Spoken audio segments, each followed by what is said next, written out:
네, 안녕하세요. 오늘 사회를 맡은 임정욱입니다. 아직 그 차도환 박사님하고 유정범 대표님이 안 오셨는데요. 곧 오신다고 하니까 그냥 시작을 하도록 하겠습니다. 생각을 해보면 이 그 모빌리티 서비스가 한국에서 여러 가지 규제라든지 이런 것 때문에 많이 좀 뒤져 있다는 얘기들을 많이 하는데요. 그럼에도 불구하고 생각을 해보면 지난 한 3, 4년 사이에 엄청난 변화가 있었던 것 같다는 생각을 합니다. 이젠 뭐 카카오 택시 없이는 다니기 어려운, 카카오 택시 앱 없이는 다니기 어려운 상황이 됐고요. 저 같은 경우는 뭐 거의 매일처럼 사용하는 그런 앱이 됐고, 또 이제는 길을 다니다 보면 각종 그 전동 공유 킥보드를 타는 뭐 고고싱이라든지 킥고잉이라든지 이런 것들을 타는 사람들이 지금 눈앞에 이 앞에도 지금 계속 보이는 그런 그 상황이 됐고요.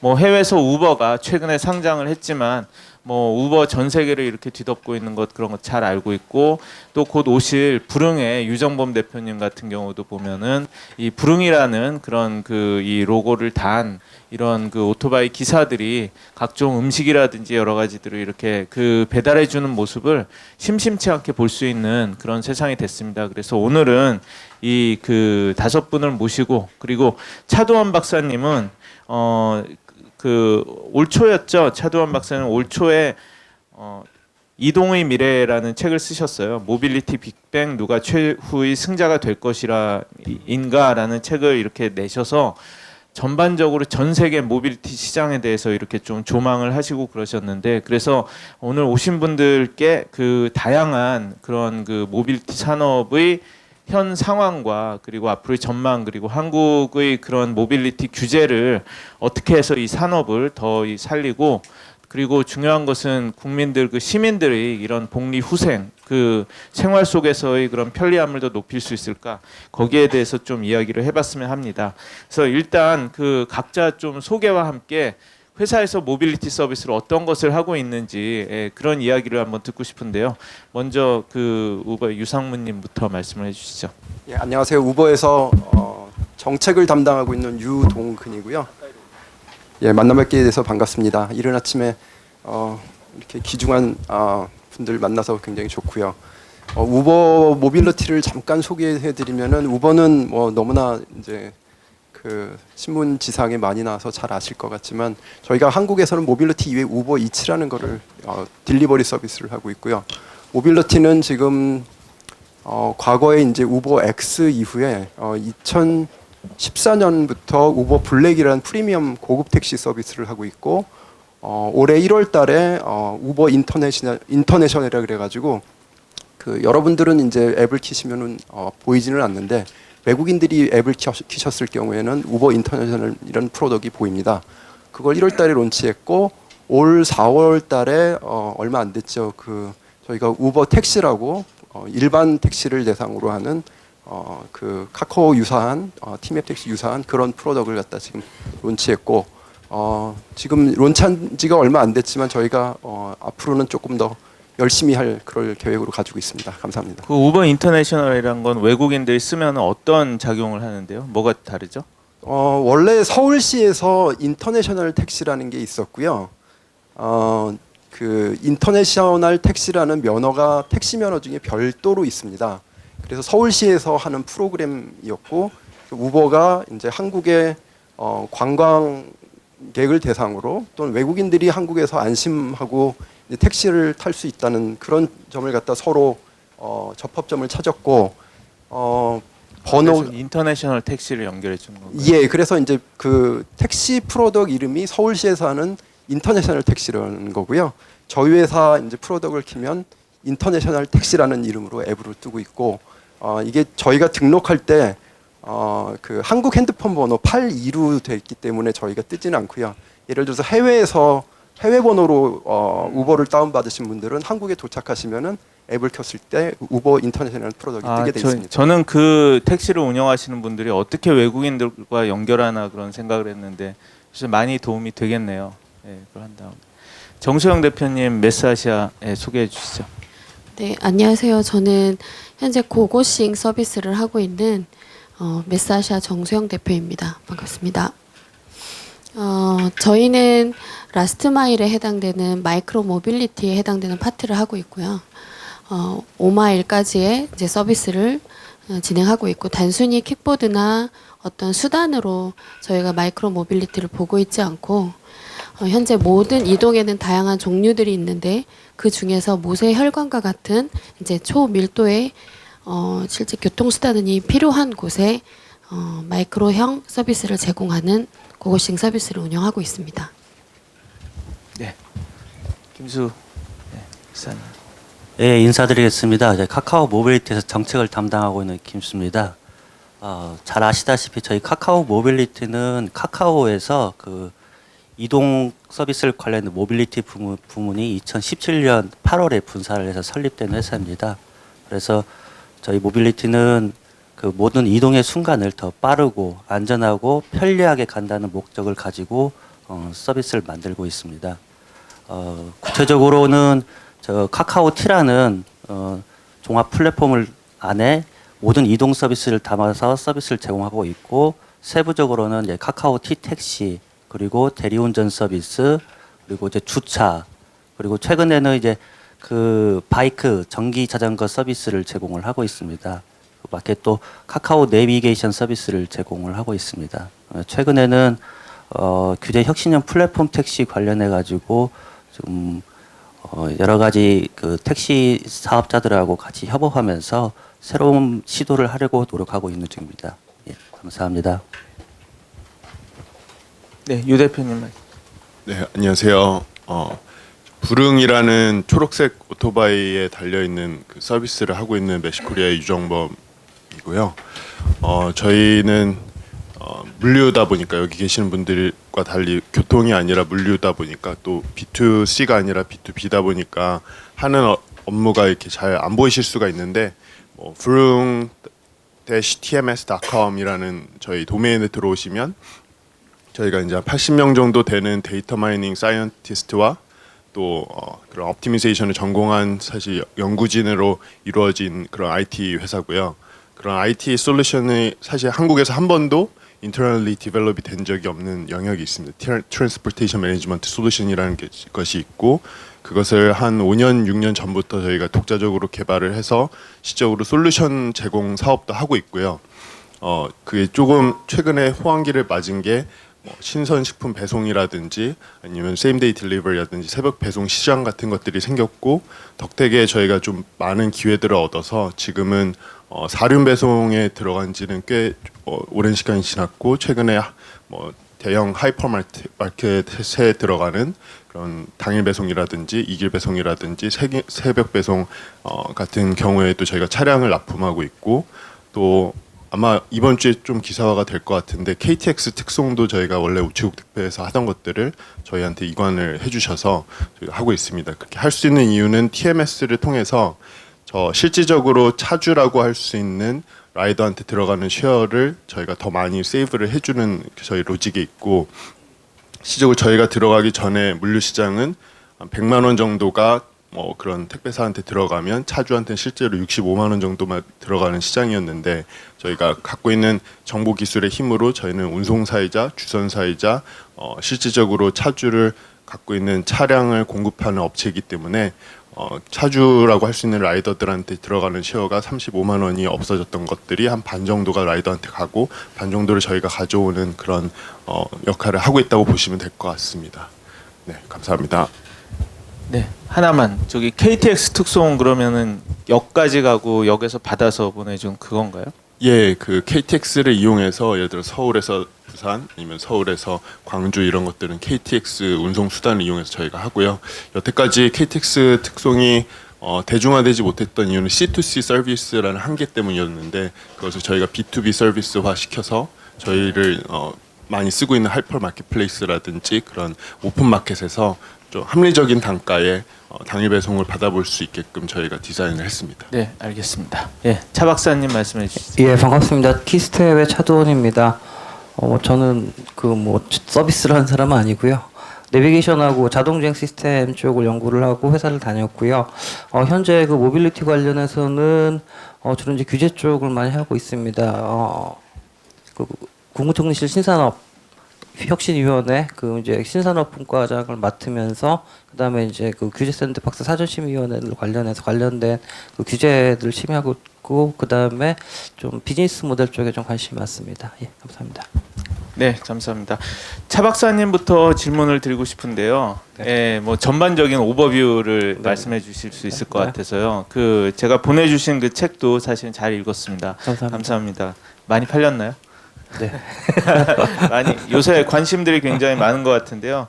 그 전 세계적으로 이런 그 모빌리티 혁신 동향을 다 전반적으로 잘 소개를 해주셨다고 생각을 하는데 뭐 그러면서 보시기에 그 책을 쓰시면 전 세계를 다 이렇게 보셨잖아요. 보시기에 그 한국의 모빌리티 시장, 뭐 혁신 동향이랄까 이런 것들이 다른 나라와 비교해서 어느 정도 수준이라고 하면 될까요?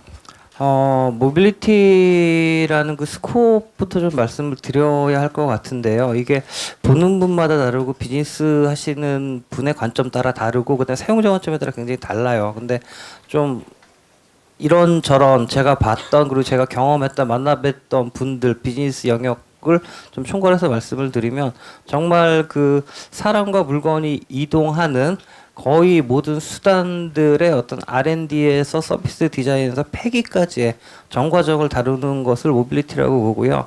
크게는 이제 마이크로 모빌리티 첫 번째 말씀을 드리면 한국 같은 경우는 사실 시장이 굉장히 작습니다. 그리고 우리가 이제 모빌리티 얘기를 하다 보면 서울에 한정돼 있고 강남에 좀 한정돼 있는 부분이 있는데 그쪽 판교도 있죠. 이제 그쪽 마이크로 모빌리티 쪽 같은 경우에는 미국보다 한 1년 정도 늦게 비즈니스가 시작이 되고 기업들이 막 쏟아져 나오는데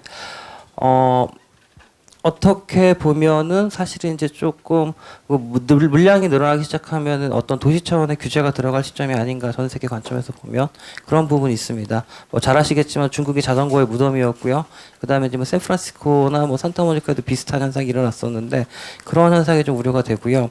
그다음에 이제 우리가 또 대표적으로 얘기를 하는 게 자율주행차입니다. 그러니까 자율주행차 같은 경우는 뭐 잘 아시겠지만 웨이모 1 같은 경우는 피닉스 그 아리조나죠. 그쪽에서 이제 유료 서비스를 하고 있는데 우리나라는 아직까지 그 정도는 아니죠. 그러니까 우리나라 지금 국토교통부에 등록된 시험면허 받은 게 65대 정도로 제가 파악을 하고 있거든요. 그래갖고 아직 그 정도는 아니고 아마 이번 주죠. 이번 주 상암에서 펼쳐진 그 상황은 여러분 관심 있는 분은 좀 아실 겁니다. 그래갖고 굉장히 좀 많은 격차가 있고 그다음에 이제 규제를 말씀을 드리면 그리고 이제 라이드 쉐어링이 있죠. 라이드 쉐어링 같은 경우 잘 아시겠지만 사실 정부의 대응이 굉장히 느려요. 카풀로 시작됐고 그다음에 규제 혁신형 얘기가 나가고 있고 그다음에 이제 타다에 대한 어떤 서울시와의 국토부의 갈등이 있는데 정부 관점이 뭐냐면 정부 일처리 방식이 건바이건으로 진행을 하고 있습니다. 카풀 그다음에 규제 혁신형 택시 그다음에 타고 이렇게 되고 있어가지고 실제로 이제 국민들이라든가 이제 기업들이 체감하는 규제 혁신의 속도는 굉장히 느리고 마지막으로 말씀을 드리면 제가 말씀드린 세 가지 전체를 지금 모빌리티라고 보고 있고 사실 이거는 전체적으로 좀 국가에서 정부에서 좀 비전을 가지고 전체적으로 로드맵이라든가 아니면 스코프를 내놔야 되는데 이게 지금 안 되고 있는 게 문제고 그다음에 다 법안에 걸려 있습니다. 국회가 안 움직이면 아무것도 안 돼요. 그래서 조금 우리나라가 느리다. 거기까지 말씀드릴게요. 네. 네. 하나 그냥 잠깐 덧붙여서 질문 드리고 싶은 게 그럼 승차 공유 잠깐 얘기하셨는데 라이드 쉐어링 같은 경우는 한국 정도의 이런 그 규제 수준을 가진 비슷한 정도의 규제를 받고 있는 데들이 전 세계에 얼마나 있나요? 얼마나 많이 지금 뭐 풀리고 어떤 데는 되고 안 되고 뭐 그러니까 사람마다 그 얘기가 다르거든요. 예. 그걸 퍼센트를 이렇게 전격적으로 말씀드릴 수는 없을 것 같고요. 대략 그래도 보셨어요. 라이드 쉐어링 같은 경우는 기본적으로 우리나라는 이제 우버 X 타입은 개인의 어떤 차를 가지고 영업을 하는 건 불법이 돼 있고요. 그 다음에 지금 TNC라고 많이 들어보셨을 겁니다. 이제 카카오에서 규제 혁신형 택시를 얘기를 하면서 한국형 TNC를 만든다고 이제 말씀을 하셨는데 그 트랜스포테이션 네트워크 컴퍼니라는 게 좀 개념이 다르거든요. 카카오에서 얘기하는 거는 그 부분은 사실은 우버하고 리프트가 이제 미국에서 나오면서 그들을 수용하기 위한 하나의 카테고리로 들어왔고 미국의 48개 주에서 이제 운영이 되고 있는데 국가마다 또 이게 사실 굉장히 국가 특성마다 다릅니다. 제가 가장 최근에 가본 국가가 아일랜드인데요. 아일랜드 우리나라랑 똑같아요. 우버 앱을 딱 키면은 우버 택시만 뜨고 블랙만 뜨고 그다음에 우버 엑스는 안 돼요. 그런 식으로 이제 국가 특성이라든가 어떤 면허제도 특성, 그다음에 합의 내용에 따라 굉장히 좀 많은 차이를 보이고 있습니다. 그리고 영국 같은 경우는 우버가 들어가고 2020년까지죠. 아마 모두 전기차로 바꾸기로 이제 합의를 보면서 이제 타협을 했는데 그런 식으로 이제 정착을 하고 있죠. 규제라는 게 어떻게 보면 비즈니스를 못하게 하는 수단일 수도 있지만 어떤 모빌리티 서비스가 그 도시에 정착하기 위한 합의 과정이라도 볼 수 있습니다. 그리고 이제 마이크로 모빌리티 같은 경우에는 그 총량제 개념으로 좀 많이 가고 있어요. 합의를 보면서. 네네. 그럼 그 우선 마이크로 모빌리티부터 조금 질문을 드리고 싶은데요. 정수영 대표님, 그 지금 고고싱을 서비스 하신 지 한 2달, 3달 정도 됐죠? 네, 한 2달 됐고요. 네네. 그래서 원래는 S바이크라고 공유 자전거 서비스를 하시다가 이제는 이런 그 공유 킥보드 서비스까지 확장을 하셨는데 그동안 그 서비스를 하시면서 뭐 어떤 점을 좀 이렇게 느끼셨다고 할까? 그리고 그 시민들, 사람들의 좀 반응은 어땠는지, 실제로 이게 도움이 되는지 어떤 문제는지 간략하게 말씀해 주실 수 있을까요? 실제 2016년부터 준비를 해서 그 공유 자전거 서비스는 17년도에 런칭을 했고 회사도 그때 설립이 됐습니다. 네, 그때 당시에 지금 나와 있는 전동형을 선택한 게 아니라 일반 공유 자전거를 선택했던 이유는 이제 앞서 차 박사님께서 말씀하셨던 것처럼 현재 그때 당시에는 전기 자전거에 해당되는 조례가 개정되어 있지 않았었고 그리고 전동 킥보드도 여전히 아직까지는 원동기 면허 기준으로 이제 오토바이와 유사한 형태로 구분되어 있기 때문에 1차 시범 테스트를 어느 정도 공유 자전거로 진행을 했고요. 그 당시에는 이제 서울시와 협약을 맺고 이제 어떤 주차 공간이라든지 다양한 시너지를 낼 수 있는 부분들을 협의하고 진행을 했습니다. 근데 실질적으로 국내에서 일반 공유 자전거를 서비스를 했을 때 약간 어려움이 있었던 부분은 그때 서울시에서도 얘기를 했는데 이제 한국의 지형이 아무래도 조금 공유 자전거로만은 커버하기에는 좀 어려운 지형이다 보니 전동형을 준비하는 거에 대해서 니즈는 있었지만 정부에서 어떤 가이드라인이 명확하게 없었기 때문에 그때 당시에도 말은 나왔지만 시작은 서울시도 공유 자전거로 진행을 했던 거고요. 근데 이후에 이제 전동형에 대해서는 이제 요번에 오픈이 되죠, 서울시도. 근데 이러한 과정을 통해서 저희가 배워갔던 것들은 뭐냐면 이제 마이크로 모빌리티 서비스를 운영을 하면서 실제 그 전동형으로 전향이 되면서 사용자가 이렇게 수요가 급격하게 올라갈 거라고는 저희도 사실은 생각을 못했습니다. 그래서 예상했던 것보다 몇 배수 이상이 여전히 매일매일 증가하고 있는 상태고요. 저희는 현재 강남에서 울타리를 한정 지어놓고 시범 테스트를 운영하고 있는데 그럼에도 불구하고 매일매일 신규로 가입되는 회원이 어마어마합니다. 실제 저희가 정확히 한 달 반이 됐는데 10만이 넘었습니다. 강남 한 지역구 내에서만. 네. 예. 그래서 네, 가입을 스마트폰으로 하고 뭐 운전 면허증 있어야 되는 거죠. 네, 맞습니다. 그런데도 10만이 넘었어요. 네, 다 100% 가입한 사람입니다. 그래서 그러한 상태를 보면서 저희가 그런 과정을 보면서 이렇게까지 수요가 있었구나 라고 생각을 했었고요. 오히려 이 서비스를 안착시키기 위해서 이제 그동안 보이지 않게 많은 활동들을 해왔었고요. 말 그대로 이제 규제라기보다는 저는 정확하게 가이드라인이 명확하지 않다라고 보고 있거든요. 왜냐하면 정부에서도 권고하는 사업이고 추후에 확장되어야 될 사업이라고 많은 지자체들이 이야기하고 있지만 실제 가이드가 명확하지 않다는 게 이슈였기 때문에 최근에는 이제 경기도랑 함께 이제 규제 샌드박스를 신청을 했고 이제 그 부분을 진행할 예정입니다. 그러한 것처럼 이제 어떤 이런 저희뿐만 아니라 다른 서비스들 특별히 이제 모빌리티를 통해서 저희가 배워가고 있는 부분은 이렇게까지 소비자들이 원했었나 정말 그렇게까지 원했었나 그리고 다만 이제 어떤 규제가 없다 아니면은 어떤 합의안이 법령이 개정되지 않았다 이런 관점으로 보기보다는 왜 이런 트렌드가 소비자가 원하고 있는지에 대해서 근본적으로 논의하는 그런 협의 자리들이 있었으면 좋겠다는 생각이 듭니다. 궁금한 게 그러면 소비자들이 그냥 사람들이 어떨 때 쓰고 어느 정도를 이동하나요? 이게 재미로 타는 건가요? 아니면 정말 필요해서 타는 건가요? 그리고 왜 공유 스쿠터, 이 공유 킥보드 서비스가 그러면 왜 필요한지 그거에 대해서 좀 말씀을 하신다면 어떤 게 있을까요? 그러니까 저희는 왜 저희가 모세혈관이라는 단어를 사용하는 이유가 뭐냐면 특별히 교통수단이 굉장히 잘 되어 있는 강남이거든요. 그리고 서울권 내에서도 교통수단이 많죠. 대중교통도 잘 되어 있고. 근데 중요한 거는 우리가 편리하다고 느끼는 거는 순환인데 순환이 끊겨져 있는, 연결이 끊겨져 있는 공간들이 있다는 겁니다. 예를 들어서 제가 버스에서 내려서 혹은 택시에서 내려서 지하철에서 내려서 마지막 목적지까지 걷기에는 애매하고 차 타기에는 약간 모호하고 그런 자리들이 굉장히 여전히 많이 존재하고 있다는 거고요. 미국의 리포트에 따르면 실제 마이크로 모빌리티가 전체 이동의 65% 이상이라고 합니다. 근데 그러한 것처럼 국내도 실제 단거리에서 이동을 여전히 하고 있었지만 어떤 수단이 없어서 그냥 걷거나 혹은 택시를 타거나 어떤 아니면 개인 소유형 모빌리티 수단을 썼던 것 뿐이지 실제 니즈는 이전부터 있었다는 걸 확인한 겁니다.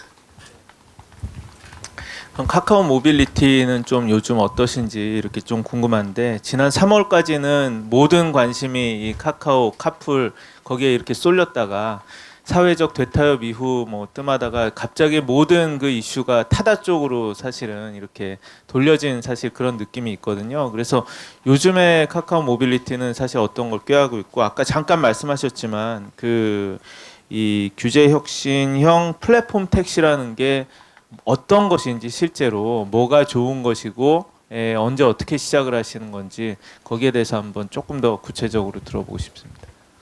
예, 지난 3월 7일 날 정부하고 국회 그리고 이제 택시 업계하고 저희 카카오 모빌리티가 사회적인 대타협을 통해서 크게 세 가지를 합의를 했죠. 그리고 이제 첫 번째가 규제 혁신형 플랫폼 택시, 그리고 월급제, 그리고 카풀에 대한 시간 규제입니다. 이 규제 혁신형 플랫폼 택시는 기존 산업이 촘촘한 규제로 인해서 자유롭게 서비스할 수 있는 환경이 안 돼 있었습니다. 그래서 구체적으로 예를 들자면 택시 같은 경우는 사업구역엔 제한이 있고요. 요금도 규제를 받고 내관, 외관 이것도 다 규제입니다. 또 차종에 대한 규제도 있고요. 이런 규제 때문에 택시 사업자도 스스로 어떤 자유로운 경쟁을 통해 가지고 서비스를 발전시킬 수 있는 한계가 있는 것이죠. 반면에 모빌리티 기업들도 마찬가지로 택시를 통해서 혁신을 같이 이뤄나가고 상생하고 발전할 수 있다고 생각합니다. 그런데 택시가 기존에 있는 촘촘한 규제로 인해서 모빌리티 사업자도 택시 서비스를 가지고 서비스를 할 수 있는 데는 매우 제한적입니다. 그런데 이번에 사회적인 대타협을 통해 가지고 기존에 가지고 있었던 택시의 촘촘한 규제를 해소하고 그리고 모빌리티에 가지고 있는 플랫폼의 기술과 ICT 기술을 접목한다면은 새로운 사업 기회가 서로 창출될 수 있다고 생각을 하고요. 이것은 모빌리티의 업계가 성장할 수 있는 마중물이 될 수 있을 거라고 생각을 합니다. 그게 웨이고 같은 건가요? 웨이고하고는 좀 다른 거고요. 웨이고 같은 경우는 가맹사업에 현재도 이제 가맹사업은 여객법에서 가맹사업에 관련된 근거 규정이 있는 거고요. 규제 혁신형 플랫폼 택시를 제가 생각하고 있는 것은 택시의 유유자원을 활용하고 기존에 가지고 있던 택시에 대한 모든 규제들을 좀 해소해서 서비스를 할 수 있는 것입니다. 가맹사업 같은 경우는 지금도 요금이나 사업공이나 이런 규제는 계속 받고 있거든요.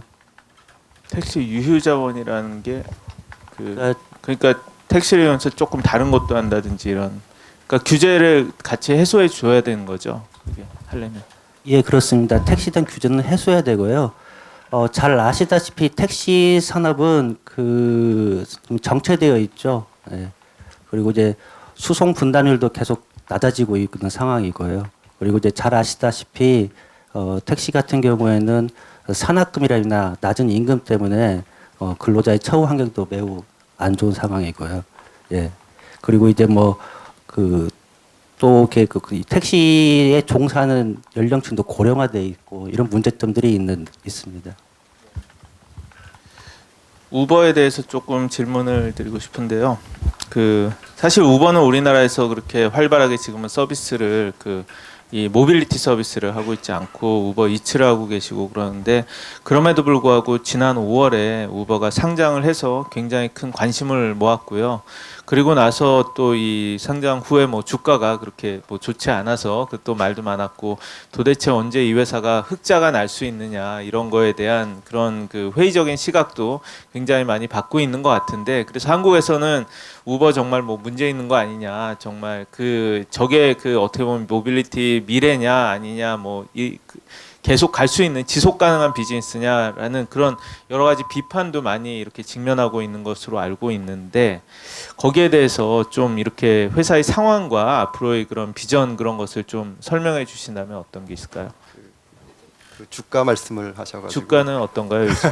주가는 상장했을 때랑 지금 비슷하고요. 그 수준에서 왔다 갔다 하고 있고, 뭐 저 같은 이제 우버를 직접 다니는 사람들도 있지만, 사실은 우버에 대해서 그 시가총액에 대한 기대는 여기 계신 한국의 모빌리티 업체들이 모두 다 기대를 했었던데, 기대만큼은 지금 나오지 않고 있고, 그래서 우버가 좀 한국 모빌리티 업계에도 굉장히 실망을 드렸지 않을까 이렇게 생각하고 있습니다.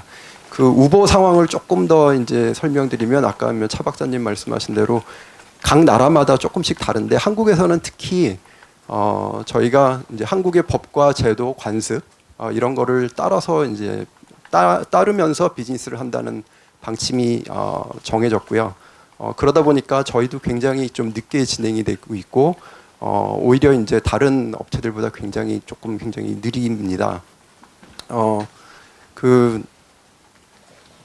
저희가 이제 이런 다양한 이제 서비스를 가지고 있는데, 사실은 뭐 스쿠터도 있고, 자전거도 있고, 심지어는 자율주행, 뭐 얼마 전에 발표한 또 나르는 택시 이런 것까지도 이제 계속 고안하고 있고, 기본적인 방침이 이제 한국의 법과 제도를 준수한다. 그 와중에서 이제 한국의 파트너들과 열심히 일한다, 이런 생각을 가지고 있습니다. 아까 이제 정 대표님 잠깐 말씀하신 것처럼 이제 가이드라인이 명확하지 않다 이런 말씀을 하셨는데, 사실은 제가 이제 실무적으로 일을 하다 보면은 법이 있고 법의 예외를 활용하는 비즈니스가 많이 있고요. 그 얘기는 뭐냐면은 법이 굉장히 명확하게 지금 현실을 따라가지 못하고 있다, 이게 하나 있고, 두 번째는 실제로 이제 하위법으로 쭉 내려가다 보면은 뭐 조례까지도 내려가고 있고, 그 다음에 이제 조례랑 상관없이 지자체 가다 보면은 이제 지침이라는 이름으로 또 이렇게 실제로 운영되는 경우들이 되게 많이 있습니다. 그게 이제 명칭이 가이드라인이 됐든 지침이 됐든 그런 형태로 운영이 되고 있는데, 실제로 자세히 따져보면은 이게 과연 위임법에 맞나, 이 상위법에 굉장히 어긋나지 않나, 이런 생각을 가질 때가 굉장히 많이 있습니다. 또 아까 이제 플랫폼 택시 말씀하셨는데, 저희 회사에서 볼 때는 이제 한국의 이런 규제 상황이 굉장히 느리게 진행이 되고 있는 거는 맞는데, 사실은 최근에 논의되고 있는 논란 속에서 논의되고 있는 이런 상황들이 플랫폼 택시든 뭐가 됐든 진도가 어쨌든 나가고 있다, 이런 판단을 가지고 있고요. 진도가 좀 느릴 뿐이지 좀 나가고 있는 거는 굉장히 또 긍정적인 희망사항으로 보고 있습니다. 어쨌든 요새 사람들이 뭐 타다를 이렇게 많이 또 사용을 하고 있는 것을 보면은 다시 그 이전으로 돌아가기는 어려운 게 아닌가 하는 좀 그런 생각도 들고요. 네, 이번 유정범 대표께 질문을 드리고 싶은데요. 메시코리아에 대해서 사람들이 사실은 잘 모르잖아요. 잘 모르는데 사실 안 보이게 굉장히 많은 이런 물량을 지금 배송을 하고 그런 일들을 좀 하고 있는데, 그러면서 많이 나오는 게 좀 이륜차 라이더들의 이슈들도 이야기가 되게 많이 나오고 있잖아요. 그런데 뭐 사실 예전에는 이륜차 라이더들이 이렇게 해서 뭐 스마트폰이 여러 개 이렇게 되고 굉장히 좀 빠르게 여기저기 배달을 다니고 막 이랬었는데, 메시코리아라는 회사가 이걸 어떻게 보면 플랫폼 비즈니스로 이렇게 만들면서 어떤 그 아까 더 버는 돈을 더 많이 가져가게 이렇게 했다라는 그런 말씀도 하고 그러셨는데 그거 외에 또 굉장히 좀 그 근무 환경이 위험하다든지 또 이런 이야기들도 하고 그러지 않습니까? 그런 측면에서 좀 어떤 변화를 좀 만들어 오셨는지 그런 거에 대해서 말씀해 주시면 좋을 것 같습니다. 일단 여기 계시는 트랜스포테이션이랑 굉장히 다르게 로지스틱스는 기본적으로 일을 풀타임으로 하는 사람이 굉장히 작은 시장이고 단적으로 말씀드리면은 10대 라이더들한테 한번 이렇게 얘기를 해보면은 저희 같은 경우는 B2B를 계약을 맺어서 하기 때문에 사실은 저희 외에 다른 뭐 여타 이렇게 보이는 배달통에 어떤 스티커를 부착하고 다니시는 분들은 B2B 사업자라고 보기가 힘듭니다. 그건 B2C 사업자에 좀 가깝고 그런 사업자들에서 일하는 10대와 또 저희한테 일하는 10대 요건이 다른데 저희 같은 경우에는 부모 동의서가 필요합니다. 그래서 부모 동의서를 받으려고 이제 저희가 전화를 걸어보면 일단 양극화가 되는데 어떤 부모님들은 그냥 전화를 끊어버리시는 경우가 대다수고 또 다른 부모님들은 사실은 이제 포기를 하는 경우도 많습니다. 그래서 사실 이게 라이더 풀이라는 게 굉장히 제한적이라는 게 저희가 갖고 있는 가장 큰 문제점이라고 봤었고 10대의 경우는 그렇지만 그러면 20, 30대, 40대 시장에서는 어떨까라고 보면은 기사님들한테 인터뷰를 해보시면 현행 이제 저희가 들어오기 전에 모든 회사들은 지사장이라고 하는 역할이 있고 그 지사장이 사실 일종의 총판사고 총판사 밑에 배달 대행 대표라는 사람들이 있고 배달 대행 대표 밑에 팀장이 있고 팀장 밑에 이제 지사가 있는 구조입니다. 그래서 이게 똑같이 택배는 택배 밑에 주선사가 있고 주선사 밑에 운송사가 있고 운송사 밑에 영업소가 있고 영업소 밑에 차주가 있습니다. 그래서 중간 예전에는 정보화 기술이 발달하지 못했을 때는 이런 사람들이 하는 역할들이 투명했고 기존에 이제 정보화 기술이 없었을 때는 어떻게 보면 이런 지부책 거래라든지 아니면 엑셀 파일을 통한 그런 업무 지시 환경들이 당연하게 통용됐던 시장이기 때문에 그 사람들이 먼저 수익을 가져가고 차주들이 실제로 일하는 사람들이 나중에 가져가는 게 당연했던 시장이었는데 사실은 저희 같은 경우에는 이 원래 시스템 같은 거를 저희가 직접 개발했고요. 어떻게 보면 저희는 생계형 플랫폼이다 보니까 굉장히 어려운 면이 있는 게 한 달에 저희를 후불 결제 모듈을 통해서 이루어지고 있는 거래액이 700억에서 800억 수준인데 아마 올해는 most likely 1조를 훨씬 돌파할 것 같습니다. 작년에 한 4천억 정도를 기록을 했고요. 그런데 저희 같은 경우에는 토스에서 보내는 1조 원과 저희가 보내는 1조 원은 굉장히 다릅니다. 토스는 1조 원을 송금했을 때 그거를 다시 재탐색하는 것들이 비율이 굉장히 낮다면 저희는 사실은 여전히 못 믿는 그런 경우도 많고 기사님들 같은 경우에는 자기한테 들어왔던 수익을 거의 초 단위로 계속 이렇게 보거든요. 그래서 저희 같은 경우는 AWS를 쓰고 있는데 굉장히 헤비하게 쓰고 있고 그걸 어떻게든 미니마이즈 하면서도 또 리얼타임으로 보여줄 수 있게끔 여러 가지 기술들을 또 연마를 하고 있고요. 기술적인 부분 외에도 저희가 기사님들한테 한번 인터뷰를 해보면 저희 외에 모든 지사 아니면 총판 구조로 돼 있는 경우에는 캐시 부담을 기사한테 전가하기 위해서 일을 하려고 그러면은 10만 원이나 5만 원처럼 택시의 산납금 형태로 돈을 내야 됩니다. 먼저 돈을 내고 그 돈에서 내가 일하는 것들이 상회를 한다면 그 돈을 나중에 일당에서 얹어서 주는 구조고 아니면 하회한다면 거기서 이제 돈을 못 돌려받는 구조가 되는데요.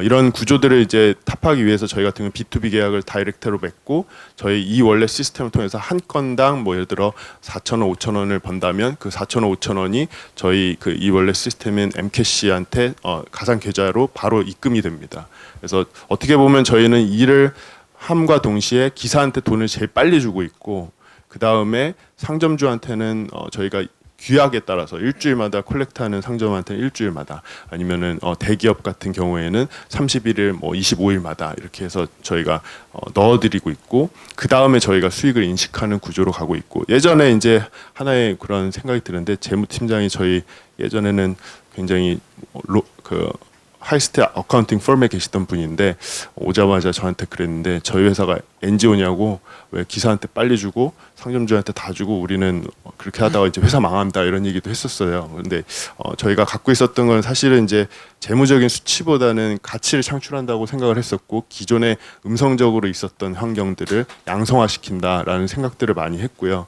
그래서 기사님들이 처음에 일하기 싫어지는 오토바이라 버스라든지 트럭 같은 거를 저희가 먼저 선 구매를 해서 기사님들의 형편에 맞게 저희가 뭐 무이자 할부 프로그램도 있고 무이자 렌트도 있고 무이자 뭐 리스도 있고요. 사실은 어떻게 보면 CSR에 가까운 형태들을 해서 이 시장을 많이 바꿔왔고 또한 이제 기사님들이 사실 사고가 많이 나는 경우는 딱 두 가지인데 빨리빨리 와라고 재촉 전화를 받아서 두 손이 자유롭지 못한 경우 사고가 많이 나고요. 두 번째로는 픽업 포인트까지 거리가 멀어서 예전에는 인하우스 라이더를 직접 고용하는 구조였기 때문에 물건을 들고 나갔다면 저희 같은 경우에는 합배송을 하지만 멀리서 와야 되기 때문에 눈에 안 보이면 그냥 계속 재촉 전화를 하는 거예요. 그래서 저희 같은 경우에는 1,000억 가까운 자본금을 대다수를 픽업 포인트 옆에 저희 브룽 스테이션을 짓는 데 썼습니다. 그래서 실질적으로 디스턴스가 픽업까지가 거의 0에 수렴하게끔 계속 지어나가고 있기 때문에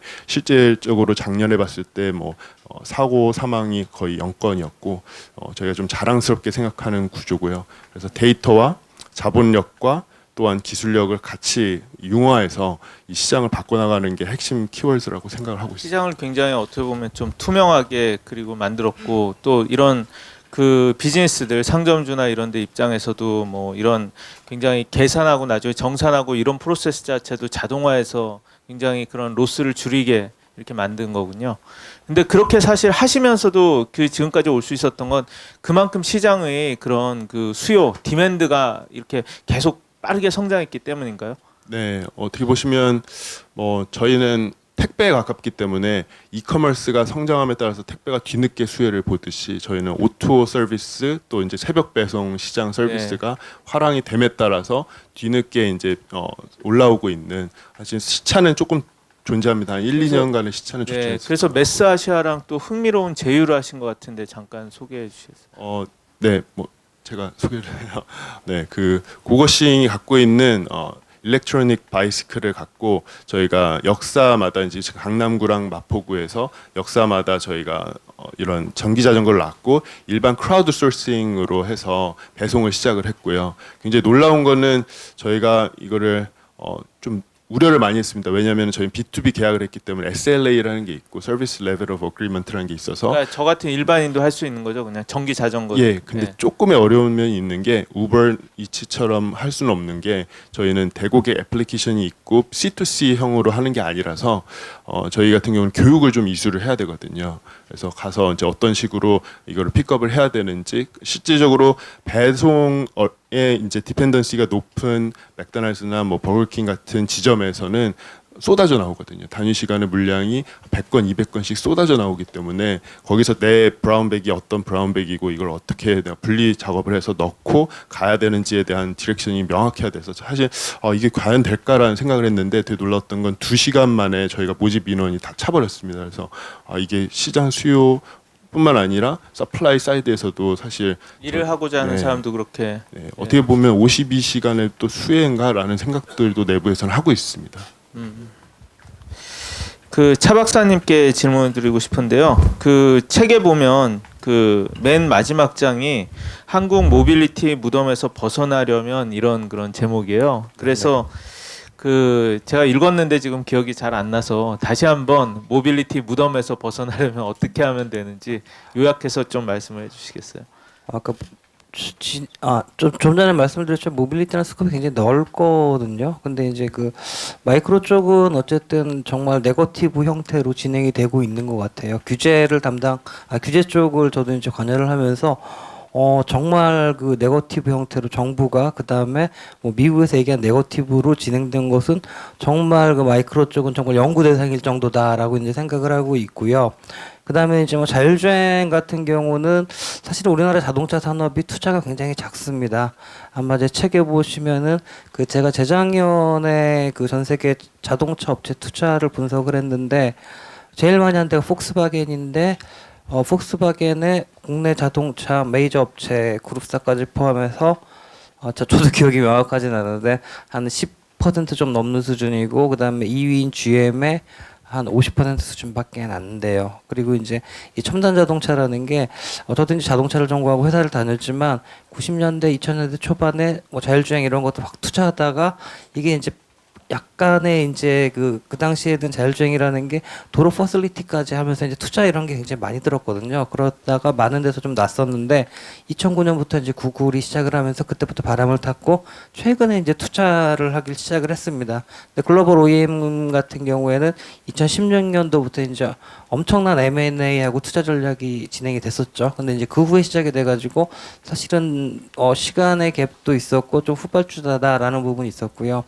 그 다음에 그 라이드 쉐어링 같은 경우에는 뭐 지금 많이 말씀을 하셨지만 기본적으로는 뭐 오버 X 형태가 맞냐 틀리냐는 논란도 꽤 있었고요. 이제 서울시에서 불법 판정을 했고요, 정부에서. 그러면서 이제 그런 수요. 그다음에 지금 규제 혁신형 택시, 그다음에 상생 택시 업계와의 어떤 굉장히 중요하죠. 중요한데 비즈니스 모델 지금 이제 나오는 기업들이 이제 이렇게 제시를 하는 거 보면 그 틀에서 벗어나지는 못하거든요. 갇혀 있습니다. 그래서 그런 부분의 갇혀 있는 게 맞는 건지 아니면은 또 다른 어떤 탈출구가 있는지 법망을 피해서만 하는 게 맞는 건지 그런 부분에서 우리가 좀 앞으로 우리나라 이제 모빌리티 산업을 얘기할 때 고민을 해야 될 부분이죠. 네. 하나 더 질문드리면 그 타다 이슈는 어떻게 해야 됩니까? 타다요? 여기 다른 분들께는 그 다른 회사 이슈라 얘기하기가 어려울 것 같은데 뭐 혁신이 굉장히 어려운 네네. 예. 그렇죠. 혁신이다. 그러니까 불법 논란은 어차피 뭐 그 이제 뭐 그 법원에서 판결을 낼 거고요. 두 가지라고 봐요. 키워드가 혁신이냐 공유냐 이 두 가지로 보는데 기본적으로 이제 혁신이라는 게 이제 우리가 뭐 존속적인 혁신이 있고 파괴적인 혁신이라고 있는데 기본적으로 그 존속적 혁신에 들어간다 뭐 크리스텐슨도 얘기를 했어요. 우버 같은 경우에는 저도 이제 제 소속이 혁신전략연구소라는 데 있는데 혁신이라는 개념이 어느 날 세상에 없는 게 딱 나타나는 게 아니거든요. 그 어떤 사용자 편의성이라든가 가격 대비 약간의 가격이 높더라도 사용자의 만족도가 높으면 우리는 이걸 혁신이라고 보통 봅니다. 그래서 혁신이라는 부분은 그렇고 근데 공유라는 부분은 약간은 좀 애매해요. 제가 얼마 전에 그 제 SNS에서 설문조사를 했는데 한 20명이 답을 해주셨는데 100명 정도 제가 분석을 해봤더니 타다류의 서비스가 공유냐 아니냐라고 했더니 공유가 아니라는 분이 많았어요. 대신 뭐가 있냐면 공유 쉐어링 이코노미든 아니든 간에 사용자에게 편의성을 제공하면 굉장히 가치가 높다라는 부분이 있어가지고 아까 그 이제 센터장님께서도 말씀을 하셨지만 그런 류의 서비스들은 더 이상 이제 뭐 없앤다거나 돌이키는 것은 굉장히 좀 문제가 되지 않을까. 그다음에 이제 우리나라 어떤 그 모빌리티 이런 걸 얘기를 할 때 사용자의 어떤 편의성 이런 것들이 사실은 굉장히 반영되기 어려운 구조입니다. 이제 규제 쪽을 다루다 보면은 분명히 어떤 규제를 풀기를 원하는 기업은 있고요. 담당 부처는 있어요. 근데 소비자 목소리를 반영이 굉장히 힘든 구조예요. 뭐 공유 숙박도 그렇고 공유 뭐 라이드 쉐어링도 그렇고 그런데 이유를 말씀을 드리면 여러 가지가 있지만 아직까지는 그 소비자를 대표할 수 있는 어떤 조직이라든가 이런 부분이 굉장히 좀 미약하거든요. 그래갖고 사실은 이제 앞으로는 뭐 G세대가 될지 어떤 세가 될지 모르겠지만 어떤 소비자들의 이제 권익이라든가 그다음에 우리가 규제 비용이라고 얘기를 하는데 어떤 규제에 의해서 우리가 서비스를 받지 못하는 부분들도 있잖아요. 그런 것들을 좀 대변할 수 있는 분들이 좀 많이 나왔으면 하는 바람입니다. 제가 사회자지만 약간 얘기를 하면 네. 예, 얼마 전에 저희가 스타트업 얼라이언스가 모빌리티 스타트업들을 기자들한테 소개하는 그런 그 행사를 해서 한 18개 팀들이 왔었거든요. 그때 제가 사실 놀랐던 게 굉장히 그 새로운 팀들이 많이 왔는데 그 중에서 셔틀 하는 데들이 되게 많았어요. 예, 셔틀을 버스를 해서 그 뭐냐면 약간 교통이 불편한 이 신도시나 이런 데서 출근을 하는 분들을 위해서 온라인에서 이 노선을 만들어 주세요라고 이렇게 해갖고 거기에 사람들이 그 사인업을 몇 명 이상을 하면은 그 노선을 만들어 줘요. 예, 그래서 한 달에 얼마씩을 내고 거의 직행처럼 이렇게 타고 다니는 그런 비즈니스를 하는 데도 있고 또 여기 보면 대치동이라든지 이렇게 학원에 애들 보내는 것 때문에 굉장히 힘들어하는 엄마들이 많은데 그런 문제를 풀어주는 데들도 있고 큰 이벤트를 할 때 그런 이벤트에 그 이벤트 임시로 그렇게 사람들을 연결해 주는 것도 있고 그래서 제가 느낀 거는 정말 이 스타트업들이 들어와서 이 시장에 있는 사람들이 불편을 풀어주기 위해서 굉장히 노력을 하고 있구나라는 그런 느낌을 받았는데 안타까운 건 뭐냐 하면은 다들 마음속에 일말의 불안감과 이게 알려지거나 유명해지면은 규제가 되고 이슈가 되지 않을까 하는 그런 불안감 속에서 이걸 알려야 되냐 말아야 되냐 정도에서 이렇게 약간 살얼음판을 걷는 느낌이라고 다 얘기를 하거든요. 그래서 제가 이제 여러분 질문 드리고 싶은 것은 그런 의미에서 여러분 다 마찬가지일 거라고 생각하는데 어떻게 보면 세상의 변화와 사람들의 이런 라이프 스타일의 변화, 스마트폰 이런 것 때문에 이 아까도 말씀하셨지만 수요는 엄청난 것 같아요. 일단 한번 사람들이 맛을 보면 요새 타다 보시면 느끼지만 다 타다 눈 돌면 보이잖아요. 한번 쓰면은 일단 다 가는 거예요. 우버도 마찬가지고 이제 전 세계적인 현상이 됐는데 다들 이런 그 규제라든지 이런 정부의 눈치 때문에 마음껏 성장하고 마음껏 어떻게 보면 시장의 문제를 푸는 새로운 거를 내놓지 못하는 그런 경우들이 있는데 어떤 좀 어려움이 있고 정부가 이걸 풀어주면은 이 정말 이게 그 시장의 그런 시민들의 이런 편익을 증대시킬 수 있을까라는 측면에서 한 번씩 좀 얘기를 해주시면 좋을 것 같습니다. 그 신산업이 등장해가지고 신산업을 통해서 경제가 성장하고 고용이 창출하고 이거를 누구나 다 인정하는 것 같아요.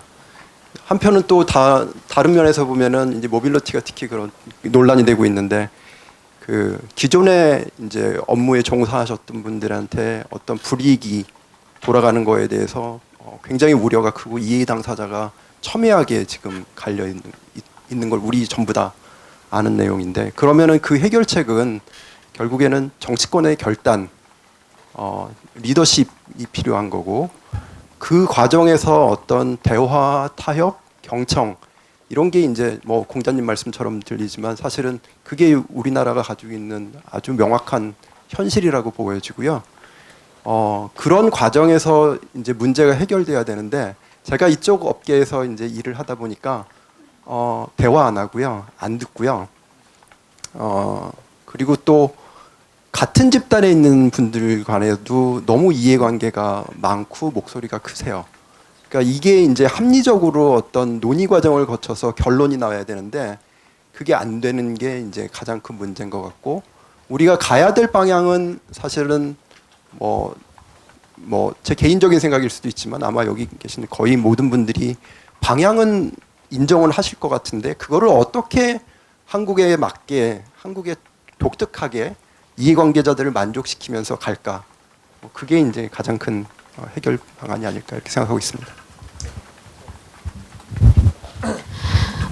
저 굉장히 중요하다고 생각했던 포인트고 이제 사업을 시작하면서 그 부분에 굉장히 신경을 많이 썼습니다. 실제로. 그러니까 저희가 엑스바이크 서비스를 준비하면서 모든 오픈할 준비를 다 해놓고 실제 시와 협의를 밤 6시에 도장을 찍고 다음날 아침에 런칭을 했습니다. 그러니까 이런 것처럼 그러니까 사실 불법은 아니었거든요. 그러니까 불법이나 이런 건 아니지만 어떤 서비스를 할 때 많은 업체들이 적극적으로 지자체와 협의하는 데에도 사실 양쪽에 좀 발전이 필요한 것 같아요. 지자체나 혹은 정부도 어떤 경청을 해주시고 말씀하신 것처럼 들어주시는 것도 필요하지만 적극적으로 왜 어려워하는지도 들을 필요가 있거든요. 근데 이제 저희가 요번에 경기도 그 샌드박스를 들어가면서 사실 저희가 그 곳에서 가이드라인을 함께 정부랑 같이 만들게 되면 저희와 유사하게 사업하는 모든 사업자들이 도움이 되는 가이드라인이 나오는 겁니다. 저희 회사에게만 유리한 게 아니라. 그리고 이런 자리에도 어찌 보면 적극적으로 계속 목소리를 내고 있는 이유가 뭐냐면 이 사업에 되게 소비자가 필요하다라고 막연하게 얘기하는 것이 아니라 저희도 아직은 오픈하진 않았지만 엄청난 많은 초밀도 데이터들이 있습니다. 실제 리텐션이 90%가 이상입니다. 그 말을 보면 어떻게 하루에 그 짧은 시간 내에 거의 카카오톡과 같이 이렇게 실시간성으로 서비스를 어플리케이션을 실행하고 이 정도의 리텐션이 나오는가를 저희는 굉장히 중요하게 봤었거든요. 그리고 한 가지 패턴이 아니라 분명히 지역에 따라서 사용자에 따라서 요일에 따라서 날씨에 따라서 온도에 따라서 굉장히 많은 변수들이 발생하고 있고 그게 단순히 이동 시장에만 그치는 것이 아니라 그 이동에 대한 데이터들이 결국에는 그 해당되는 지역 상권이라든지 어떤 여러 가지 라이프 스타일의 변화가 일어날 겁니다. 근데 그런 부분들에 대해서도 적극적으로 말해내는 목소리도 필요하다고 봅니다. 왜냐하면 안 된다 해주십시오라는 목소리도 당연히 중요하겠지만 이 사업이 왜 필요한지 사실 이 사업에서는 교통수단 분담률이라는 정부에서 중요하게 보고 있는 것도 있고요. 탄소 배출에 해당되는 중요한 포인트들도 함께 이 사업의 비전에 녹여져야 되는 부분이 있습니다. 근데 그런 부분들을 조금 더 말해내는 그런 자리가 마련이 됐으면 좋겠습니다. 스마트 시티를 잘 만드는데 필요한 데이터도 많이 나올 수가 있겠네요. 예. 카카오 모빌리티가 제일 고생을 많이 하시는 회사인데 이런 문제가 발생하는 근본적인 원인을 한번 생각해 봐야 될 것 같아요. 지금 이제 국내에서 다양한 모빌리티 시도가 이루어지고 있는데 이런 다양한 모빌리티 시도가 그 근거 법령에 보면은 다 예외적인 조항을 통해서 서비스를 하고 있습니다. 그래서 카풀 같은 경우는 자가용 유상운송 금지라든지 타다 서비스 같은 경우에는 렌트카의 유상운송 금지 그리고 뭐 기사 할승 금지 이 예외 조항을 통해 가지고 서비스를 하고 있죠. 그렇다 보니까 이 예외 조항을 허용한 취지라든지 그 허용 범위라든지 이것은 법리적인 다양한 해석이 가능하고 많은 분쟁이 논란이 발생할 수밖에 없습니다. 그래서 그 이해 관계자는 자기한테 유리하게 해석을 하게 되죠. 근데 이런 상황에서 제일 중요한 것은 사실 정부의 역할이라고 생각합니다. 그러니까 이 다양한 해석이 가능한 부분에 대해서 정부가 명확한 유권 해석을 내려줘서 방향성을 제시했다면은 이런 갈등이나 분쟁이나 사업자들이 서비스를 하는데 많은 부분이 해소되지 않을까 그런 생각을 합니다. 그래서 안타까운 것은 사실은 그 저희들 서비스 모빌리티 서비스에 대한 준비를 가질 수 있는 이런 모호함이나 명확한 해석을 가져갈 수 있는 그런 기준과 가이드를 만들 수 있는 준비 기간이 충분히 있었다는 겁니다. 2014년에 우버가 국내에 진출해 가지고 택시하고 갈등 때문에 좀 결국에는 서비스를 접게 됐고요. 2016년에는 카풀 서비스인 그 플러스하고 럭시 서비스가 됐죠. 근데 글로벌 트렌드가 승차 공유 서비스란 방향으로 간다는 것은 모두가 인지하고 있는 사실입니다. 국내에도 당연히 그게 들어올 걸 예상을 했었고요. 그런데 만일에 정부에서 그 당시 한 4, 5년 전에 이 승차 공유 서비스에 대한 정책 로드맵을 가지고 있었다면은 최근에 발생하는 카풀이나 타다의 갈등으로 인해서는 사회적인 손실 그리고 택시 업계에서도 안타까운 희생이 있었습니다. 이런 것들을 좀 미연에 방지하고 그 사회적인 손실을 줄여가면서 우리가 같이 상생할 수 있는 그런 길이 열리지 않았을까 그런 생각을 합니다. 지금이라도 사실은 그 다양한 이해관계자들에 대한 목소리를 담아서 사람들을 가지고 어떤 제도라든지 이제 근본적인 변화가 필요한 시기라고 생각을 합니다. 모빌리티 산업의 발전을 위해서 정부가 어떻게 해야 될까? 그 다음에 여러분들 질문 받겠습니다. 이제. 네. 저희는 사실 저 포함해서 창업 멤버들도 그렇고 저희 180명 헤드쿼터 직원들이 대부분 모범생 집단이라는 생각을 좀 많이 하는데 그래서 사실은 기존의 이해관계자들이랑 크게 적을 지지 않고도 사업을 하자라는 생각들을 많이 하고 있습니다. 그래서 탓하지 말고 저희가 좀 방법을 찾으면 되지 않을까라는 생각을 해서 아시다시피 기존의 관행을 막 깨기보다는 어떻게든 끌어안고 이거를 투명하게 양성화할 수도 있겠다라는 생각을 하고 한 8년간 진행을 해왔고 꽤 지금은 많은 성과들을 거두고 있다라는 생각을 하고 있고요. 그럼에도 불구하고 정부 규제나 조세법이라든지 이런 것들은 좀 많이 낙후된 것들이 사실인데 저희만의 문제는 아니고 저희가 이제 코리아 스타트업 포럼의 운영 이사직을 막 하고 제가 모빌리티 산업협의회장을 하는 이유는 저희 회사뿐만 아니라 코리아 스타트업 포럼에 있는 대부분의 뉴 비즈니스를 하시는 분들은 예를 들어 동대문에 있는 사입 삼촌들이 한 번도 세금을 낸 적이 없습니다. 근데 그 사람들을 끌어안고 하는 링크샵스의 서경미 대표라는 분도 그렇고 저희도 사실은 기존에 푸드 딜리버리 하시던 분들은 저희가 아니었을 때는 아까는 기사 입장에서는 산업금 형태로 돈을 내고 들어가는 관행이 있었고, 두 번째로는 그런 치킨집에 가면은 자기가 돈을 주고 일종의 사입 행위를 해서 고객한테 돈을 차익을 받아서 그 돈을 나머지를 세이브하는 구조가 있었습니다.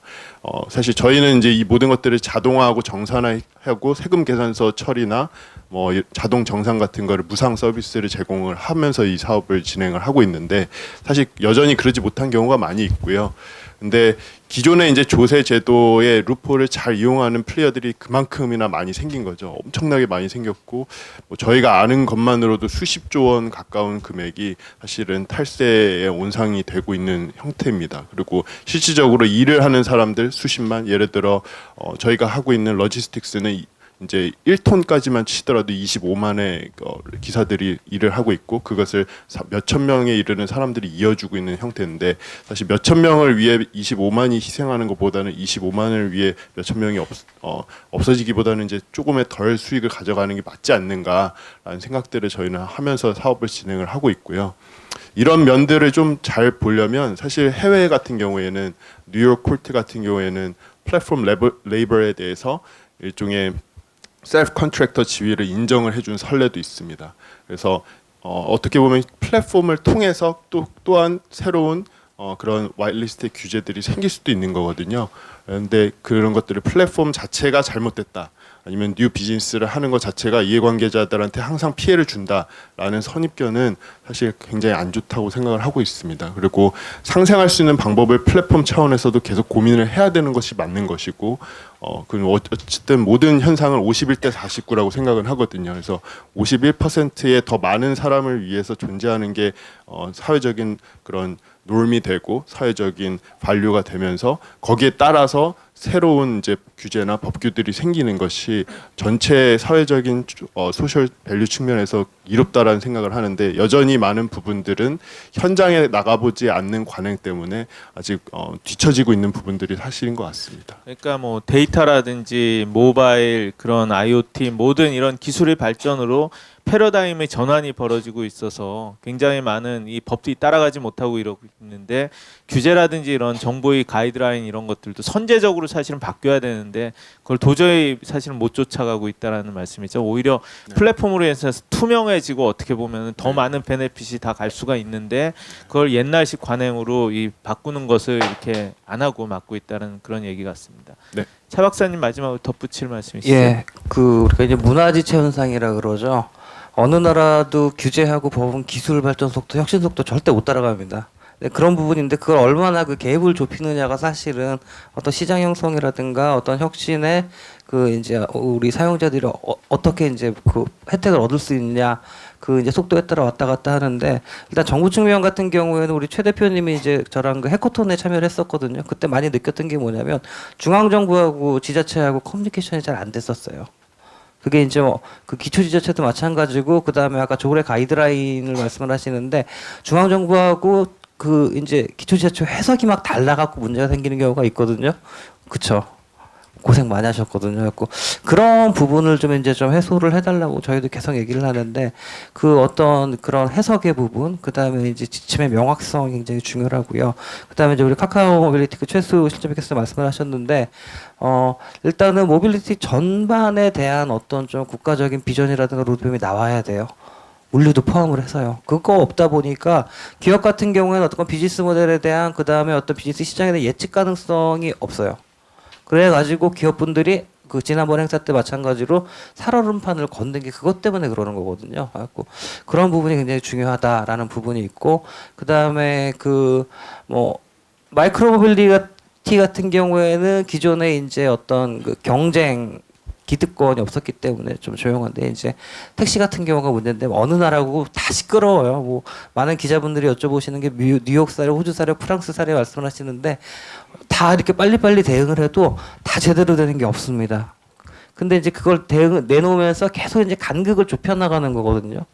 그런 노력이 조금 필요하고, 그런 부분에서 이제 말씀하신 것처럼 기업에서도 굉장히 좀 노력이 필요하다는 부분. 그다음 마지막으로 이런 법안이 좀 이렇게 나오고 했을 때 국회 역할. 우리가 모빌리티 이런 규제를 얘기하면서 국회 얘기를 별로 안 해요.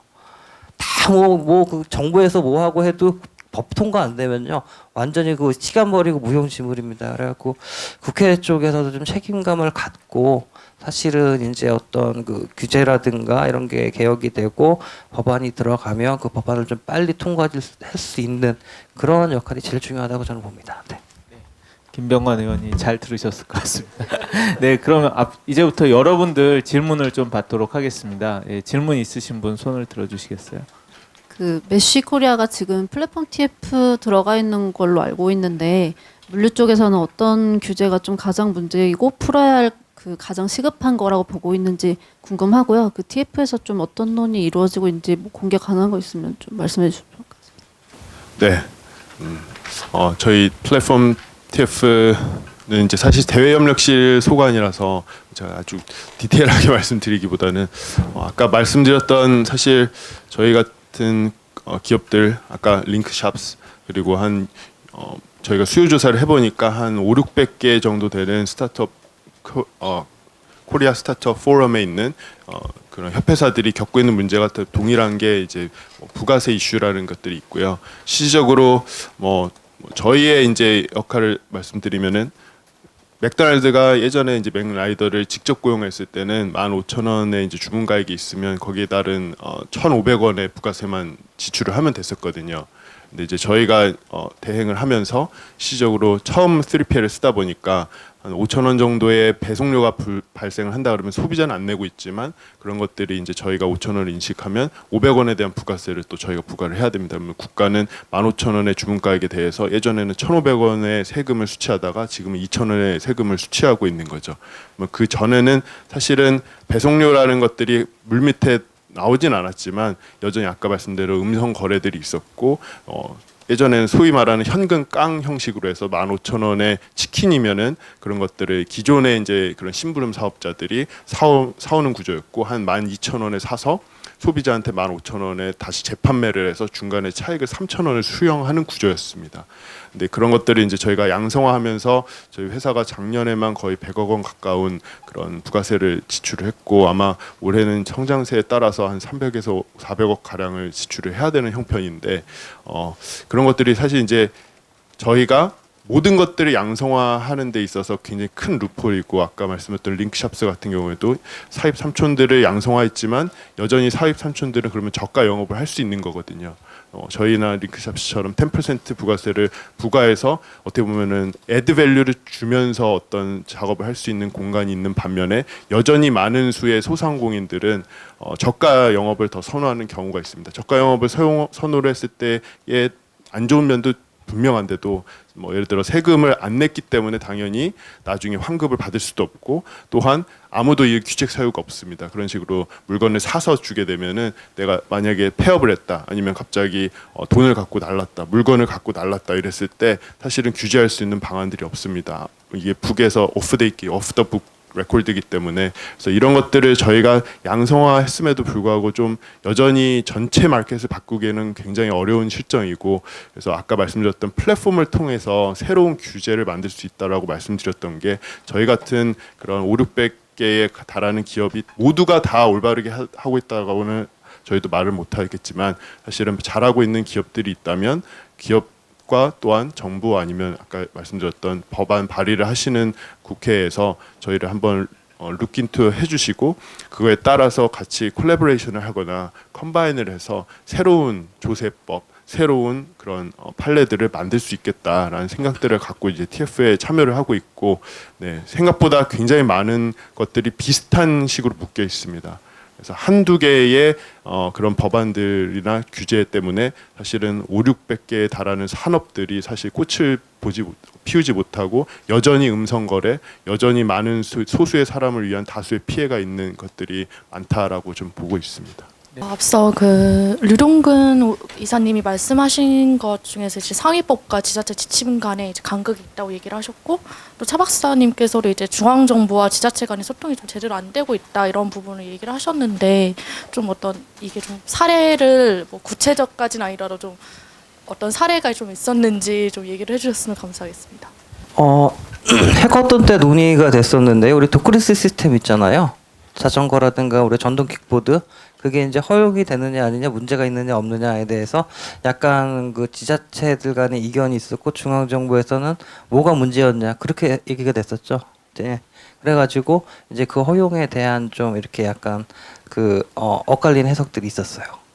그래갖고 그때는 이제 그 지자체나 그 기초지자체에서 문제가 있으면 행안부 담당 과에서 이제 과에 의뢰를 하면 그 이제 관련 내용들을 해석을 해주는 그런 이제 루트를 만들었었습니다. 네. 그 구체적인 사례를 들면은 사실은 특정 기관을 좀 비난하는 것처럼 이렇게 들려서 그리고 특정 사례를 말씀드리기가 굉장히 곤란해요. 근데 하나의 예를 든다면은 지침이란 이름으로 지자체에서 운영되는 게 있어요. 근데 지침이라는 게 내부 지침이에요. 심지어는 공지가 안 돼 있어요. 그 예를 좀 말씀드리고 싶네요. 저는 그런 것도 있지만 실제 그 해커톤에 참여를 했을 때 중앙 정부에서는 그러니까 각 부처별로 해야 하는 업무들이 명확히 있잖아요. 근데 그 기준으로 이 서비스, 이 모빌리티 서비스를 공통된 기준으로 바라보는 부분도 같이 겸해서 논의가 돼야 되는데 이제 해당되는 소관 부서의 기준으로만 얘기를 하다 보니까 합의가 안 되는 거죠. 근데 그럼에도 불구하고 이 서비스는 필요하다라고 얘기는 있지만 각 부서의 그 부처별의 이제 약간의 이견들이 합의가 되지 않았었던 거고요. 그리고 이제 특히 이제 저희 같은 서비스는 어느 팀이냐, 어느 부서냐, 막 이런 얘기들도 좀 있고요.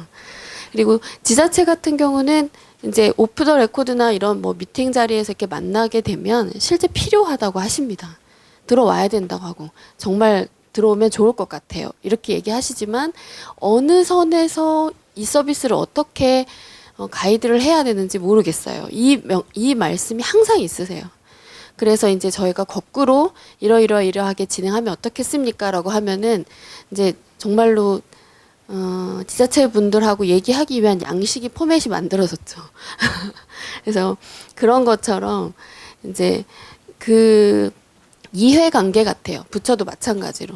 이해관계로 인해서 발생되는 여러 가지 해석이 다른 거고 근데 희한한 거는 필요하다고는 하세요. 필요하다고는 하고 저는 그때 놀랬던 게 뭐냐면 이제 시민단체라든지 각종 단체장들 분들이 오셨어요. 근데 만장일치를 했거든요. 근데 만장일치가 됐음에도 불구하고 여전히 이제 제 속도가 나고 있지 않은 게 조금은 답답합니다. 간단하게 저도 좀 말씀을 드리면 마이크로 모빌리티 때 관련된 부처가 국토부, 경찰청, 행안부, 산자부 4개예요. 기재부 5개예요. 공유숙박 같은 경우도 한 5개 부처가 됩니다. 그러니까 지금 말씀하신 게 뭐냐면 각자 입장이 달라요. 분명히 필요한데. 그리고 4차위 같은 경우는 이제 해커톤을 통해서 규제를 푼다고 얘기를 규제 합의 체제를 만들었지만 실행력이 없어요. 그리고 우리나라 그 규제총괄은 또 국무조정실이 하고 있습니다. 그러다 보니까 이게 헷갈려요. 기업하시는 분들도 아마 이걸 어디 가서 찔러야지 어디다 건의를 해야지 분명히 되게 헷갈리실 텐데 저희처럼 정책하는 사람들도 헷갈려요. 그래서 새로운 산업이 나온다거나 어떤 새로운 모델이 나오고 그 임팩트가 굉장히 크다고 예상이 된다면 그 어떤 우리 거버넌스를 사실은 좀 정리를 했으면 좋겠다는 거죠. 4차위에서 예를 들어서 뭐 다 모아서 총괄을 해가지고 실행까지 관리를 하고 푸시를 할 수 있게 만든다던가 아니면 국무조정실에서 하겠다 한다든가 그게 이제 푸시가 좀 강하게 되지 않으면 지금처럼 어떤 우리 스피드의 문제거든요. 이게 이런 지금 여기 모빌리티도 마찬가지지만 최근에 어떤 플랫폼 같은 비즈니스 같은 경우에 속도의 문제고요. 그 다음에 이제 누가 먼저 시장을 선점하냐 문제고요. 그 다음에 이제 일부 산업들은 해외 플랫폼에서 강하게 치고 들어오면 어떻게 될지도 몰라요. 그래갖고 그 속도의 문제이기 때문에 정부도 그만큼 빠르게 문화지체 현상이라고 제가 말씀을 드렸는데 그 간격을 좁히지 못하면 결국 국내 시장도 활성화도 문제가 되고 나중에 진짜 해외 플랫폼, 거대 플랫폼들은 뭐 어떻게 될지도 알 수 없기 때문에 그런 부분 되게 중요합니다. 그 카카오 모빌리티 실장님께 질문 드리고 싶은데 그 플랫폼 택시 논의가 좀 더디다고 정부와 국회에 성명을 발표하시고 그랬었잖아요. 그래서 지금 현재 좀 논의가 어떤 상황인지 궁금하고 또 플랫폼 택시가 이제 고급 택시로 나올 수 있다라는 식으로 이제 언론 보도가 됐는데 고급 택시로 서비스를 시작하면은 택시 요금이 전반적으로 많이 오르지 않을까 그런 생각이 들거든요. 근데 택시 요금을 정부가 규제하는 이유는 서민들의 생활과 연결돼 있기 때문이라고 보는데 이런 요금에 대해서는 좀 어떻게 생각하시는지. 우선 그 규제 혁신형 플랫폼 택시 사회적인 대타협을 이뤘을 때 그 상반기 내에 좀 출시한다고 사실은 합의를 봤었죠. 상반기 내에 출시한다고 합의를 봤었고, 그리고 이제 그 내용 중에서 당정 업계가 같이 모여서 실무기구를 구성해서 논의를 한다 이렇게 합의가 됐었습니다. 근데 지금 정확하게 그 실무 논의기구가 구성되어 있지 않고요. 하물며 이제 공식적인 회의도 한 번도 있지 않은 상황이죠. 저희 업계 입장에서는 사실은 상당히 매우 갑갑하고 어려운 상황인 것이 지금 사실입니다. 그래서 뭐 하루 빨리 조속하게 좀 그런 것들이 논의가 돼서 아까 그 차 박사님도 말씀 주셨지만 이 모빌리티 서비스도 사실 속도가 제일 중요하거든요. 그러니까 그 시간이 제일 생명인데 그런 부분에서는 자꾸 사업이 정체되고 지체되다 보니까 사업자가 겪는 어려움은 매우 큽니다. 그리고 이제 고급 택시 말씀 주셨는데요. 저희가 서비스할 수 있는 것은 이제 다양한 것 같아요. 고급 택시로 한정하고 있지 않고요. 그리고 이제 택시 같은 경우는 이제 수요 공급이 지역적으로나 아니면은 뭐 시간적으로 수요 불균형이 되게 심합니다. 예를 들어서 출퇴근 시간하고 심야 시간대는 택시 공급이 턱없이 부족하고요. 낮 시간에는 택시 공급이 이제 넘쳐나는 상황인 것이죠. 그래서 그런 부분들에서는 택시에 대한 어떤 수요층에 대해서 세그먼트를 하고 거기에 맞춰가지고 고급 택시도 나올 수도 있지만 또 한편으로는 수요가 없는 시간대는 요금을 낮춰서 내놓을 수 있는 서비스들이 많다고 생각을 합니다. 그래서 그것은 다양하게 저희가 접근하고 검토할 수 있다고 생각합니다. 뭐 타다 이용료에 대해서 뭐 몇 퍼센트는 기금으로 뭐 적립한다 이런 모습을 보여줘야지 좀 어떻게 사회적으로 좀 공감대가 형성돼서 정치인들이란 또 대중에 또 반응할 수밖에 없기 때문에 그 대중들의 공감 얻을 이런 좀 조치가 있어야 되지는 않은가. 저는 그건 좀 너무한 요구라고 사실은 생각하는데요. 예, 전 사회자지만 잠깐 말씀을 드리면은 뭐랄까 좀 정부나 이 사회가 어떻게 보면 이런 세상은 지금 엄청나게 빠르게 바뀌고 있는 상황이고 전 세계가 사실은 이런 모빌리티 혁명으로 해서 다 바뀌고 있는 상황이고 진통을 겪고 있지만 그 방향으로 간다는 건 다 알고 있지 않습니까? 그런데 이게 뭐 한꺼번에 모든 걸 다 바꾸면서 그런 기존 산업이 다 희생을 이렇게 할 수는 없는 거라고 저도 생각을 하는데 다만 이런 혁신이라는 새로운 시도를 할 수 있는 룸을 좀 만들어주고 그런 길을 좀 로드맵 같은 걸 만들어서 이렇게 좀 해야 되지 않을까 하는 그런 생각이 있고요. 그렇지만 그거를 하는 업체 하나하나가 뭐 자진해서 뭐 기금을 내라든지 뭐 이런 식으로 하는 것은 사실 업체 입장에서는 또 많은 경우는 작은 이제 그 투자를 받아서 뭔가 바꿔보려는 창업자들의 입장인데 그렇게까지 하기는 좀 힘든 게 아닌가 하는 게 제 생각이고요. 예, 어떻게 생각하시는지 마지막으로 뭐 자유롭게 말씀을 해주시고 좀 끝내면 좋을 것 같습니다.